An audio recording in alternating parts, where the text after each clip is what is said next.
Hi welcome back to my channel. ఈరోజు కథ నీ మాయలో పడిపోతున్న 26వ భాగాన్ని వినీద్దాం. నిజానికి సూర్యాని చూడ్డానికి అసలు తనెందుకు వెళ్ళాలి? అయినా సూర్య తన పేరెందుకు కలవరించాలి? మధు ముఖం సీరియస్గా మారింది. సూర్యకి గట్టిగా వార్నింగ్ ఇవ్వాలి అనిపించింది. వెంటనే శౌర్య కేసి తిరిగి, సూర్య తాగి యాక్సిడెంట్ చేశాడట, వీబీ హాస్పిటల్లో ఉన్నాడట, పైగా నా పేరే కలవరిస్తున్నాడట, వెళ్దాం వస్తావా అని అడిగింది. సూర్య ఎవరు? నీ పేరు కలవరించడమేంటి అని అడిగాడు సీరియస్గా. అతను నా ఎక్స్ బాయ్ ఫ్రెండ్. ఇంకా డీటెయిల్స్ కావాలా? తీసుకెళ్తావా అని అడిగింది సీరియస్గా. శౌర్యకి సడన్గా గుర్తుకొచ్చి, ఓ మార్నింగ్ నువ్వు డస్ట్బిన్తో పోల్చావుగా, అతనా?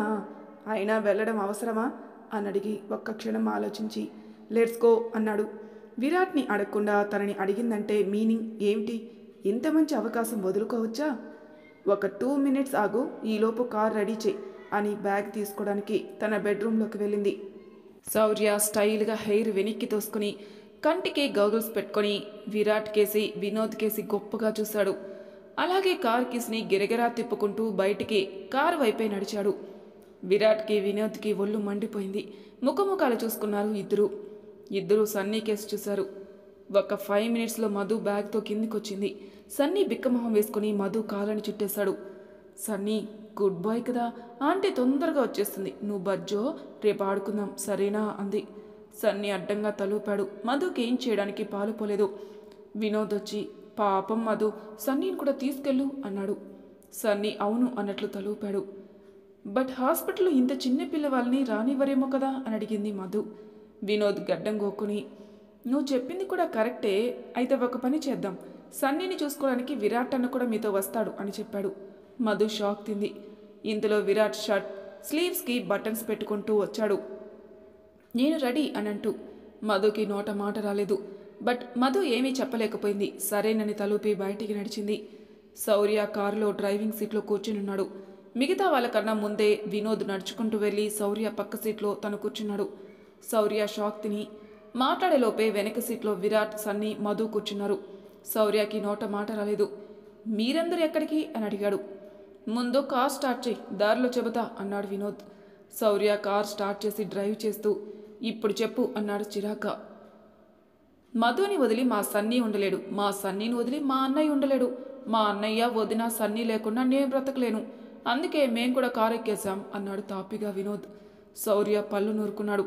నిస్సహాయంగా కార్ డ్రైవ్ చేసుకుంటూ అందరినీ హాస్పిటల్కి తీసుకెళ్లాడు. ఇంత సిగ్గులేని అన్నదమ్మల్ని తన జీవితంలో అస్సలు చూడలేదు. Car hospital ముందాగింది. మధు పరిగెత్తుకుంటూ లోపలికెళ్ళింది. శౌర్య కంగారుగా వెళ్తూ ఉంటే వినోద్ ఆపి, శౌర్య, మనం అన్నదమ్మలం, ఏమున్నా మనమే చూసుకోవాలి కానీ ఆ సూర్యగడికి ఛాన్స్ ఇవ్వద్దు, ఓకేనా అన్నాడు. శౌర్య కూడా ఆలోచించి డీల్ అని బటన్ వేలు పైకెత్తాడు. మధు సూర్య ఉన్న వార్డు లోపలికి వెళ్ళి సూర్యని చూసింది.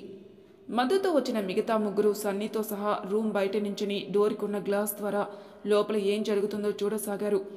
చిన్న చిన్న దెబ్బలు తప్ప లక్కీగా పెద్దగా దెబ్బలు ఏమీ తగలలేదు సూర్యకి. వినోద్ కోపంగా, అన్నయ్య, వీడు కావాలనే ప్లాన్ చేసి మధుని రప్పించినట్టున్నాడు అన్నాడు. అవును, అయినా మధు ఫూల్లాగా వాడి మాటలు నమ్మి ఎందుకు వచ్చినట్టు అన్నాడు శౌర్య. మధుని ఫూల్ అన్నందుకు విరాట్కి కోపం వచ్చింది. శౌర్య నెత్తి మీద టపీమని కొట్టాడు. శౌర్య తలని రుద్దుకుంటూ, కొడతామేంటి విరాట్ అన్నా అన్నాడు. విరాట్ అన్నయ్య ముందు నోరు తిన్నగా పెట్టుకో, మధుని ఏమన్నా అంటే విరాట్ అన్నకి పూనకం వస్తుంది, నేను అలవాటు పడిపోయాను, నువ్వు కూడా నెమ్మదిగా అలవాటు చేసుకో అన్నాడు వినోద్ కూలుగా. వినోద్ మాటలకి శౌర్య నోరు ఎల్లబెట్టాడు. వార్డులో మధుని చూసి సూర్య షాక్ తిన్నాడు. ఆశ్చర్యంగా, మధు నువ్వు ఇక్కడ అని అడిగాడు. మధు ఏం మాట్లాడలేదు, చేతులు కట్టుకుని సీరియస్గా చూసింది. కూర్చో మధు ప్లీజ్ అని ఎదురుగా కూర్చి చూపించాడు. మధు కూర్చుని, ఎస్ఐ అవినాష్ కాల్ చేసి రమ్మని చెప్పాడు, తప్ప తాగి యాక్సిడెంట్ చేశావని, మధు అనే పేరే కలవరించావని చెప్పాడు. సూర్య నొచ్చుకుంటూ, సారీ మధు, నీకు అనవసరంగా ఇబ్బంది కలిగించాను అన్నాడు తలదించుకుని. రూమ్ బయట వినోద్, ఏం నటిస్తున్నావురా అని, అన్నయ్య, యుద్ధం మూవీలో వీడికి కూడా సైనికుడిగా ఒక రోల్ ఇచ్చేసి క్లైమాక్స్లో వచ్చే యుద్ధంలో నిజంగానే చంపేద్దాం, పీడ విరగడైపోతుంది అన్నాడు. శౌర్య చెయ్యి పైకెత్తి, నేను కూడా సపోర్ట్ చేస్తా, కానీ మూవీ క్లైమాక్స్ దాకా ఎందుకు, రేపే యాక్సిడెంట్ చేసి చంపేద్దాం అన్నాడు. వినోద్ శౌర్య నెత్తి మీద టపీమని కొట్టి, అందుకేరా నిన్ను మధు తమ్ముళ్ళలాంటి వాడివని అంది. రోడ్డు మీద యాక్సిడెంట్ చేసి చంపితే కేసు అవుతుంది. అదే షూటింగ్లో అనుకో బై మిస్టేక్ అని చెప్పేయచ్చు. బుర్ర పెంచుకో స్టూపిడ్ అన్నాడు. అబ్బా, మీ ఇద్దరు అన్నయ్యలు హోదాలు అడ్డం పెట్టుకుని తెగ కొట్టేస్తున్నారు. ఇలా అయితే పెదనాన్నకి చెబుతా అన్నాడు శౌర్య ఏడుపు మొహం పెట్టి. విరాట్ సీరియస్గా ఇద్దరు నోర్లు మోస్తారా అని అరిచాడు. సరేనని అందరూ రూమ్ లోపల ఏదో జరుగుతుందని టెన్షన్గా చూడసాగారు. మధు సూర్య కేసు సీరియస్గా చూసి, ఒక విషయం క్లియర్ చేద్దామని వచ్చాను. నువ్వు తప్పతాగు యాక్సిడెంట్ చేసి దెబ్బలు తగిలించుకో, ఏమన్నా చెయ్యి, బట్ నీ కాబోయే భార్య సమీరా పేరు కలవరించు, మధు పేరు కాదు. అది చెబుదామని వచ్చాను అంది. సూర్య తలెత్తి మధు కళ్ళలోకి చూశాడు. నా మీద ఇప్పుడు నీ ఒపీనియన్ డస్ట్బిన్లో ట్రాష్ అంతే కదా అని అన్నాడు. ఇప్పుడు నీకు నాకు మధ్య ఏ రిలేషన్ లేదు. నీ మీద నా ఒపీనియన్ ఏదైనా నీకు వచ్చేది ఏమీ లేదు. అక్కర్లేనివన్నీ ఆలోచించి మనసు పాడు చేసుకోకు అంది మధు. నన్ను క్షమిస్తావా Madhu? Can you forgive me అని అడిగాడు. మధు కళ్ళలోకి సూటిగా చూస్తూ సూర్య, అన్నయ్య వీడు గీత దాటుతున్నాడు, లాభం లేదు, ఇక మన ప్లాన్ వర్కౌట్ చేయాల్సిందే అని సన్నీ కేసి తిరిగి, సన్నీ ఏం చేయాలో తెలుసు కదా, తొందరగా వెళ్ళి మధు ఆంటీని తీసుకొచ్చేయమ్మా అన్నాడు తలనిమిరి వినోద్. సన్నీ విరాట్ కేసు చూశాడు. విరాట్ కూడా తల ఊపాడు. సన్నీ మళ్ళీ రూమ్ లోపలికి చూశాడు. సూర్యకి మధు ఆన్సర్ చేసేలోపే సడన్గా సన్నీ ఎంట్రీ ఇచ్చాడు. పరిగెత్తుకుంటూ వచ్చి మధు ఒళ్ళో కూర్చున్నాడు. మధు తన ఒళ్ళో కూర్చున్న సన్నీని గట్టిగా తన చేతులతో చుట్టేసి ముద్దు పెట్టుకుంది. సూర్య షాక్ తిన్నాడు. ఎవరి బాబు అని అడిగాడు. మధు అయితే ఫ్రెండ్ కొడుకు, నాతో వచ్చాడు అంది సన్నీ కేసి ప్రేమగా చూస్తూ. సూర్య మళ్ళీ అడిగాడు, ఎవరా ఫ్రెండు అని. బయట ముగ్గురు టెన్షన్తో చూడసాగారు. మధు సూర్య కేసి సీరియస్గా చూసింది. తను నోరు విప్పి ఏదో చెప్పేలోపే సన్నీ సడన్గా మధు ముఖంలో ముఖం పెట్టి చూసి ముద్దు పెట్టి గారాలు పోయాడు. వాడి క్యూట్ ఎక్స్ప్రెషన్ చూసి మధు ముఖం సంతోషంతో నిండిపోయింది. గట్టిగా వాడిని హత్తుకొని ముద్దు పెట్టేసుకుంది. అదును చూసుకుని వాడు గట్టిగా ఆవలించి మధు భుజం మీద తలపెట్టుకుని నిద్ర నటించాడు. బయట నించున్న వినోద్, అన్నయ్య నీ కొడుకుని చూడు, నీ భార్యని మించిన నటుడైపోయేలా ఉన్నాడు, గర్వపడు అని అన్నాడు. విరాట్ గర్వంగా చూశాడు. శౌర్య అసహనంగా, ఎక్స్క్యూజ్ మీ, పెళ్ళి కాకుండానే అలా భార్య అనేకండి ప్లీజ్, మా మనోభావాలు కూడా కాస్త అర్థం చేసుకోండి ప్లీజ్, మీకు దండం పెడతాను అన్నాడు. బట్ శౌర్య మాటల్ని వాళ్ళిద్దరూ పట్టించుకోలేదు. ముగ్గురు మళ్ళీ లోపల ఏం జరుగుతుందో అని క్యూరియస్గా చూడసాగారు. మధు వెంటనే నించుని సన్నీని ఎత్తుకుని జోకొడుతూ, సమీరాకి ఫోన్ చేసి రమ్మని చెప్పు, ఇంకెప్పుడు నన్ను డిస్టర్బ్ చేయకు అని చెప్పి బయటికి నడిచింది. సూర్య గబక్కన లేచి మధు దారికి అడ్డం నించుని మధు వెళ్లకుండా అడ్డం నించున్నాడు. బయట ఉన్న ముగ్గురి పిడికిలు బిగుసుకున్నాయి. శౌర్య విరాట్ లోపలికి రాబోతుంటే అతి కష్టం మీద వినోద్ ఆపాడు. దారికి అడ్డంగా నించున్న సూర్యని చూసి మధు షాక్ తింది. సూర్య కేసి చంపేసేలా చూసింది. సూర్య, ఇక నిన్నెప్పుడు డిస్టర్బ్ చేయను మధు అన్నాడు. దయచేసి నన్ను సమీరాని క్షమించు, నా ఈ గిల్టీ ఫీలింగ్తో నేను బ్రతకలేకపోతున్నాను ప్లీజ్ మధు అన్నాడు. మధు సూర్య కేసి సీరియస్గా చూసి, సమీరా కూడా నీలాగే గిల్టీగా ఫీల్ అవుతుందా అని అడిగింది. సూర్య అవును అని తలూపాడు. లెట్ మీ చెక్ అని సమీరాకి ఫోన్ చేసింది. సమీరా ఫోన్ లిఫ్ట్ చేసిన వెంటనే స్పీకర్ ఆన్ చేసింది మధు. ఏమిటి చాముండేశ్వరి దేవి గారు ఈ టైంలో ఫోన్ చేశారు అని అడిగింది వెటకారంగా సమీరా. సూర్య తప్పతాగి యాక్సిడెంట్ చేశాడట, దెబ్బలు బాగా తగిలాయట, నా పేరే కలవరిస్తున్నాడట, నన్ను రమ్మని కాల్ వచ్చింది, ఎంతన్నా సూర్యకి కాబోయే భార్యవి కదా, నీ పర్మిషన్ తీసుకుని వెళ్దామని ఫోన్ చేశాను అంది మధు. సమీరాకి కోపం తన్నుకొచ్చింది. ఏ మధు, సూర్య నా సొంతం, ఒకప్పుడు నేను ప్రేమించాడు కదా అని పిచ్చి వేషాలు వేసి సూర్యకి దగ్గరవ్వడానికి చూస్తే నీ అంతు చూస్తాను, నీ సీక్రెట్స్ నా దగ్గర చాలా ఉన్నాయి మర్చిపోకు అంది. మధు కళ్ళు రెపరెపలాడించి, నువ్వు నాకు చేసిన అన్యాయాలకి అసలు గిల్టీ ఫీలింగ్ లేదా నీకు అని అడిగింది. సమీరా గట్టిగా నవ్వి, నేను అలా చేయడానికి నువ్వే కదా కారణం అని అడిగింది. పక్క నుంచి సూర్య సమీరా అని అరిచాడు కోపంగా. సమీరా షాక్ తిని, సూర్య నువ్వు కూడా అక్కడే ఉన్నావా, నీకెలా ఉంది ఇప్పుడు, ఎక్కడున్నావు, నేను ఇప్పుడే బయలుదేరుతున్నాను అంది. బీబీ హాస్పిటల్ అని నీరసంగా చెప్పాడు సూర్య. ఆ క్షణంలో సూర్యకి తనని మించిన చేతగానివాడు ఈ ప్రపంచంలోనే లేడనిపించింది. మధు కామ్గా బయటికి నడిచింది. బయట చాలా క్యూరియస్గా వెయిట్ చేస్తున్న ముగ్గురు అన్నదమ్ములు రిలీఫ్ ఫీల్ అయ్యారు. Madhu, are you all right అని అడిగాడు విరాట్. మధు చిన్నగా స్మైల్ ఇచ్చి ఎస్ అంది. అంతా కలిసి కారెక్కి రిటర్న్ అయ్యారు. శౌర్య సహజంగానే వీళ్ళ ఫ్యామిలీకి డ్రైవర్ పాత్ర పోషించాడు. సమీరా చాలా కంగారుగా బీబీ హాస్పిటల్కి బయలుదేరి వచ్చింది. సూర్యాని హత్తుకొని చాలా బాధపడింది. సూర్య మాత్రం చాలా స్టిఫ్గా ఉన్నాడు. సమీర షాక్ తింది. ఏమైంది సూర్య అని అడిగింది. సూర్య సమీర కేసి సీరియస్గా చూసి, నువ్వు మధు అంటే ఇంకా కోపంగానే ఉన్నావా అని అడిగాడు. సమీర షాక్ తింది. ఎలా రియాక్ట్ అవ్వాలో తెలియలేదు. కాసేపు ఆలోచించి, అవును సూర్య, నన్ను పెళ్లి చేసుకోబోయేవాడు తప్పు తాగి యాక్సిడెంట్ చేసి ఒళ్ళు తెలియని స్థితిలో నన్ను కాకుండా మాజీ ప్రియురాల్ని కలవరిస్తే ఆమె మీద కోప్పడే హక్కు కూడా నాకు లేదా అని జాలిగా ఏడ్చింది. సూర్య షాక్ తిన్నాడు. అతనిలో గిల్ట్ ఫీలింగ్ మొదలైంది. ఐ ఆమ్ సారీ సమీర అన్నాడు. సమీర కళ్ళు తుడుచుకుని, it's okay, take your time to forget her, but నాకు అన్యాయం చేస్తే మాత్రం నేను ప్రాణాలతో ఉండను అని గట్టిగా ఏడ్చేసింది. లేదు సమీర, నిన్నస్సలు వదులుకోను, ఎప్పటికీ నీ చేయి వదలను అని గట్టిగా హత్తుకున్నాడు. ఏడుస్తున్న సమీర ఎక్స్ప్రెషన్స్ మారాయి. బట్ ఆ విషయం సూర్య గమనించలేదు. సమీర మనసులో అనుకుంది, ఇప్పటిదాకా ఎన్ని ట్రాప్స్ వేసినా నువ్వు చిక్కలేదు మధు నాకు. రేపటి వరకు ఆగు, నీ జీవితం ఎలా మలుపు తీసుకుంటుందో చూడు. రేపటి తర్వాత నీ సినీ ప్రయాణం ఆగిపోతుంది. సూర్య నీ మీద అసహ్యం మొదలవుతుంది. నీ పేరెంట్స్ కూడా నిన్ను మర్చిపోతారు. వెయిట్ అండ్ సీ అని అనుకుంటుంది. విరాట్ అరేంజ్ చేసిన కారులో లొకేషన్కి చేరుకుంది మధు. భరద్వాజ్కి శౌర్యకి సీన్స్ ఏవీ లేవు కాబట్టి వాళ్ళిద్దరూ షూటింగ్స్కి రాలేదు.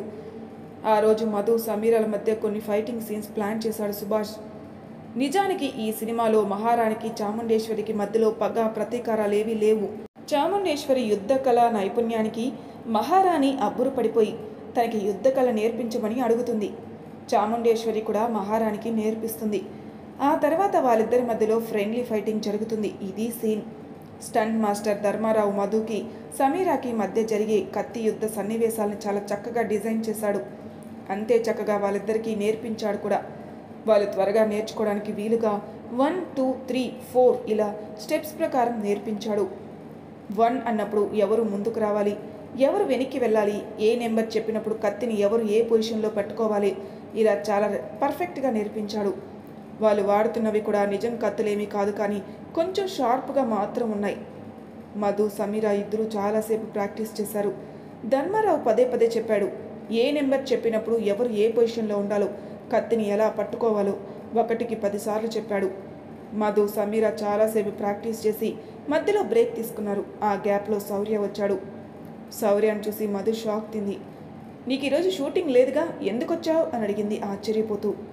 నీ మీద బెంగొచ్చేసింది మధు, చూడాలనిపించి వచ్చేశాను అన్నాడు టీజింగ్గా. నెత్తి మీద ఒక్కటిచ్చి, పిచ్చివాగుడు వాగకుండా తిన్నగా చెప్పు, ఎందుకొచ్చావు అంది. బాబోయ్, కొట్టక మహాతల్లి, ఇంట్లో ఒక్కనే ఉండి బోర్ కొట్టింది, షూటింగ్ చూద్దామని వచ్చేసా అంతే అన్నాడు నవ్వుతూ. మనిద్దరి మీద ఉన్న రూమర్లు సరిపోలేదా నాయనా, ఇంకా కావాలా అని అడిగింది మధు కోపం నటిస్తూ. శౌర్య గట్టిగా నవ్వేసి, రూమర్లు నిజం చేద్దామేమిటి, నేను రెడీ అని కళ్ళెగరేస్తూ టీజింగ్ అడిగేశాడు. మొన్న తిన్న దెబ్బలు సరిపోయినట్టున్నాయి, నీ వీపు దురద పెడుతుందనుకుంటా, ఆగు, నీ వీపు దురద తీరుస్తా అంది నిలబడి చేతులు రుద్దుకుంటూ. వద్దు తల్లి, నీకొక నమస్కారం, నన్ను వదిలే, జస్ట్ జోక్ చేసా అంతే అన్నాడు ఏడుపు ముఖం పెట్టి శౌర్య. గట్టిగా నవ్వేసింది మధు. శౌర్య కూడా నవ్వేశాడు. మధు వైపు సీరియస్గా చూసి, నిన్ను ఒక విషయం అడుగుతాను, నిజం చెబుతావా అని అడిగాడు. ముందు నువ్వు అడుగు, నిజం చెప్పాలో లేదో నేను డిసైడ్ చేసుకుంటా అంది నవ్వుతూ. నిన్న కలిసిన సూర్య నీ ఫస్ట్ లవ్వా అని అడగలేక అడిగాడు. మధు సీరియస్గా చూసి, నిన్న ఇంటర్వ్యూలో చెప్పాను కదా అంది. అయితే నిన్న మనం హాస్పిటల్లో చూసిన అతను, నువ్వు ఇంటర్వ్యూలో చెప్పిన అతను సమీర బాయ్ ఫ్రెండ్, ముగ్గురు ఒక్కళ్ళేనా అని మధు కళ్ళలోకి చూస్తూ అడిగాడు. అవును, ముగ్గురు ఒకళ్ళే అంది మధు. శౌర్య షాక్ తిన్నాడు. సమీర నీకు ముందే తెలుసా అని అడిగాడు. తెలుసు, అదొక పెద్ద కథలే, ఫ్రీగా ఉన్నప్పుడు చెబుతాను అంది. ఈ విషయాలన్నీ విరాట్కి తెలుసా అని అడిగాడు శౌర్య. దాదాపు అన్నీ తెలుసు, కొన్ని తప్ప అంది మధు. మధుకి తనకన్నా విరాటే ఎక్కువ ఇంపార్టెంట్ అని అర్థమైంది శౌర్యకి. మళ్ళీ రిహార్సల్స్ మొదలయ్యాయి. శౌర్య కూడా కాసేపు వాళ్ళ ప్రాక్టీస్ చేస్తుంటే చూసి బోర్ కొట్టి మొబైల్లో గేమ్ ఆడుకుంటూ కూర్చున్నాడు. పర్ఫెక్ట్గా ప్రాక్టీస్ చేసిన తర్వాత షూటింగ్ స్టార్ట్ అయింది. యాక్షన్ అని చెప్పిన వెంటనే కెమెరా రోల్ తిరగడం మొదలుపెట్టింది. ధర్మారావు చెప్పినట్టే 9 స్టెప్స్ వరకు కరెక్ట్గానే చేశారు ఇద్దరు. 10వ స్టెప్లో చాముండేశ్వరి అడుగు ముందుకు వేస్తే మహారాణి అడుగు వెనక్కి వేసి కత్తిని తప్పించుకోవాలి. ధర్మారావు చెప్పినట్టే మధు అడుగు ముందుకు వేసింది. బట్ సమీర మాత్రం అడుగు వెనక్కి వేయకుండా తను కూడా అడుగు ముందుకే వేసింది. వెనక్కి వెళ్ళవలసిన సమీర ఎప్పుడైతే ముందుకొచ్చిందో మధు కత్తి కాస్త సమీరాని తాకింది. ఒక్కసారిగా సమీర శరీరం నుంచి రక్తం పెళ్ళిబెక్కింది. మధు పాపం కరెక్ట్ టైంకి రియాక్ట్ అయి కత్తిని వెనక్కి లాగేసిన డ్యామేజ్ని మాత్రం ఆపలేకపోయింది. మధు కత్తిని కింద పడిపోతున్న సమీరాని గబుక్కున పట్టుకొని ఆందోళనగా, సమీరా సమీరా నీకేం కాలేదుగా, నువ్వు వెనక్కి వెళ్లకుండా ముందుకెందుకొచ్చావు, దెబ్బ తగిలిందా, ఐఎమ్ సారీ అని అరవసాగింది. అందరూ షాక్ తిన్నారు. ఒక్కసారిగా అంతా నిశ్శబ్దం. మధు అరుపులు తప్ప వేరే శబ్దాలేవీ లేవు. అక్కడ ఏం జరుగుతుందో కాసేపటికి ఎవరికీ అర్థం కాలేదు. అందరికన్నా ముందు ధర్మారావు రియాక్ట్ అయ్యాడు. మధు, ఎందుకు సమీరాని అలా అటాక్ చేస్తావు అని అరిచాడు. మధు అరిచేసింది. నాకేం తెలీదు, నేనేం చేయలేదు అంది. అందరూ గట్టిగా అరుచుకుంటూ సీన్ జరిగే ప్లేస్కి వచ్చి చుట్టుముట్టారు. మొబైల్ ఆడుకుంటున్న శౌర్య పరిగెత్తుకొచ్చాడు. కానీ మధు దగ్గరికి వెళ్ళడానికి అతనికి దారి దొరకలేదు. అంతా అడ్డంగా నిలబడ్డారు. సమీర అతి కష్టం మీద కళ్ళు తెరిచి, నా మీద నీకు ఇంత బాగా ఉందా మధు, నేనేం చేశానని నన్ను చంపాలనుకున్నావు అంటూ అతి కష్టం మీద మాట్లాడి స్పృహ కోల్పోయింది. మరి తర్వాయి భాగంలో ఏం జరుగుతుందో నెక్స్ట్ ఎపిసోడ్లో తెలుసుకుందాం. అంతవరకు నా ఛానల్ సబ్స్క్రైబ్ చేయని వాళ్ళు ప్లీజ్ సబ్స్క్రైబ్ చేసుకోండి. లైక్ చేసి షేర్ చేయండి. మీ అభిప్రాయాలు నాకు కామెంట్ రూపంలో తెలియజేయండి. Thank you for listening.